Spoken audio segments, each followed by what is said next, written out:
I'm Josephine Cameron, and I'm the author of Dog Friendly Town. In this mystery for middle readers, Epic McDade and his siblings have to track down a stolen dog collar worth $500,000. Epic loves to tinker, and the gadgets that he makes in the book are easy things that you could make at home. All you have to do is follow your curiosity.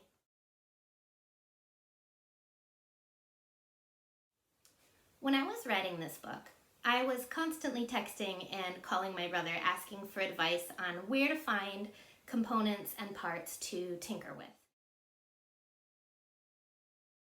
Hi, my name is Alan, and I am Josephine Cameron's brother. And I have, ever since I've been a little kid, have been a maker at heart. Every time my dad would go to throw out a stereo receiver or a computer monitor or a TV, anything that was old electronics that was broken and we were going to throw away, I would always ask him, can I take it apart first?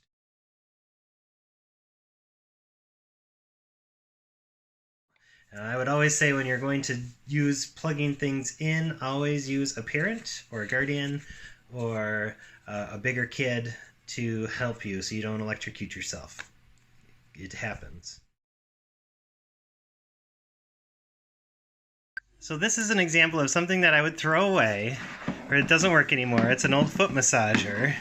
Instead of throwing it away, I'm going to take it apart to see what's inside of it, because I know there's motors and all sorts of gears and things in there that you could use for scrapping and for making other things with.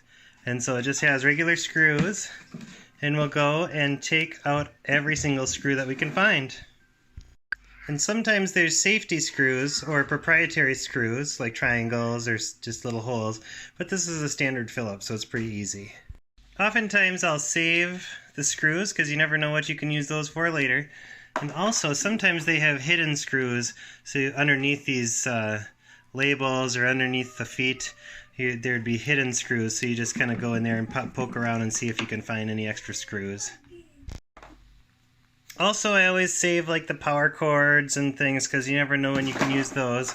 But then after you take off all the screws, then you just kind of open it up. And sometimes you might have to crack it or smash it with a hammer or use a screwdriver to pry it open.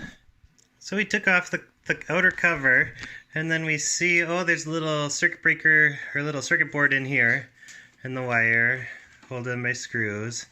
But then I'm going to take off all these other exterior screws that I can find because there's another layer of plastic. And so looking at these feet things here are connected with air pumps because there's an air pump motor in here, and these are little sacks that fill up with air.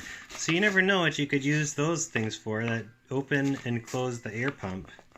And they fill up with air, so you could use those for something cool. And so I always take anything that you might throw away.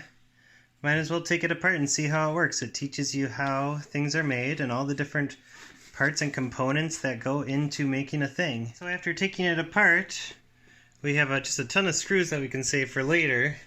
We have the little feet pads that we can use for something else.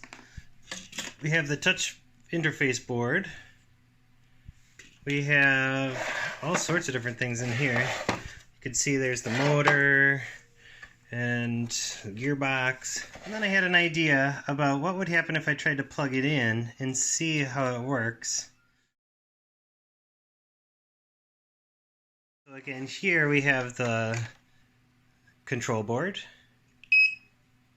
Plugs in with the little thing there and goes back into there, the main board on the contraption. Then we have the main motor of the unit and the gearbox, which turns the wheels, which runs this other type of gear to make this go up and down in a different, unique way.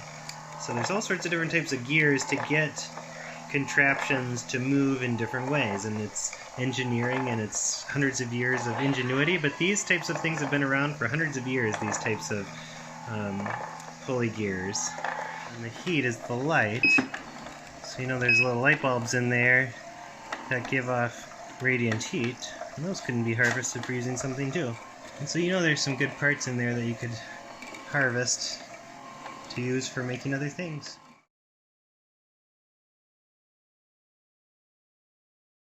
And you could take the bottom part off and use the motor in this whole setup and put wheels on here instead of how this is set up. You could take these parts off and put wheels there, and it could run itself, and it could drive around.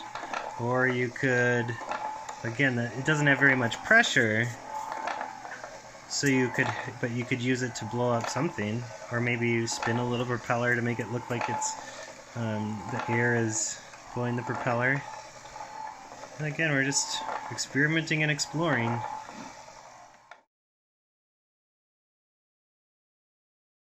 And I took the motor part off with the gearbox in there, and you can see the big gear, wheel gear here.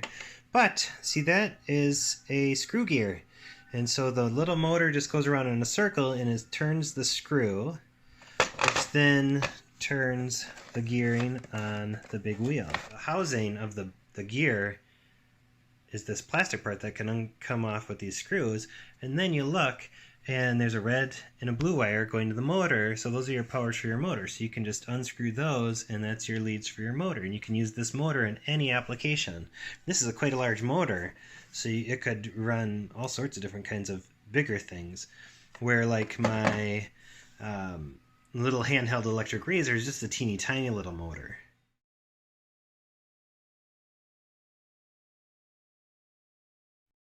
And then taking it apart further, I took off these little foot pads where there was the light, the heat lamp underneath, just to see what it was using to heat it with.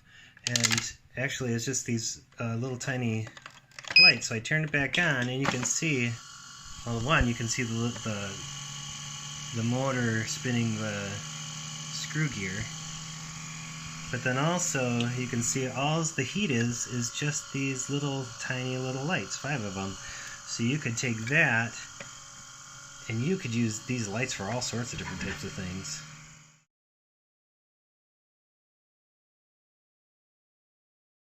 And now taking off the main control board of this unit, you can see a little bit more how the circuit board actually works, how the organization and structure of this circuit board is. The brown and the black here, that's the main power from the wall, and then which directly powers the main motor. One part would control this little compressor, and the other one would go to the lights, to light the lights. And then that light travels power to the other foot to light that circuit board. So those two are running off of the same little tiny circuit, and then the air compressor underneath is running off its own unit. This main cord here goes over to the main control unit. And so that's kind of cool. So you could take this circuit board out and use the different components here to make something else. Using the circuit board, and the power is already there. You just unscrew that, and then you have your cord that plugs right into the wall from that.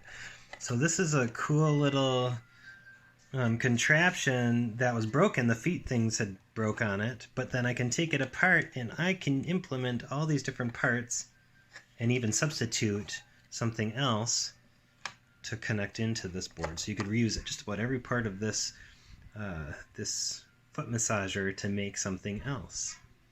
And so I hope you enjoy making and taking apart, and never throwing away until you've taken it apart. And I always think things can always be fixed, and if they can't, they can be reused or remade into something else.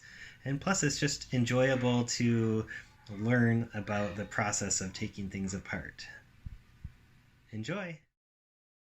If you'd like to learn more about Epic and his adventures, or try to make another one of the gadgets that he uses in A Dog Friendly Town, please visit my website, josephinecameron.com.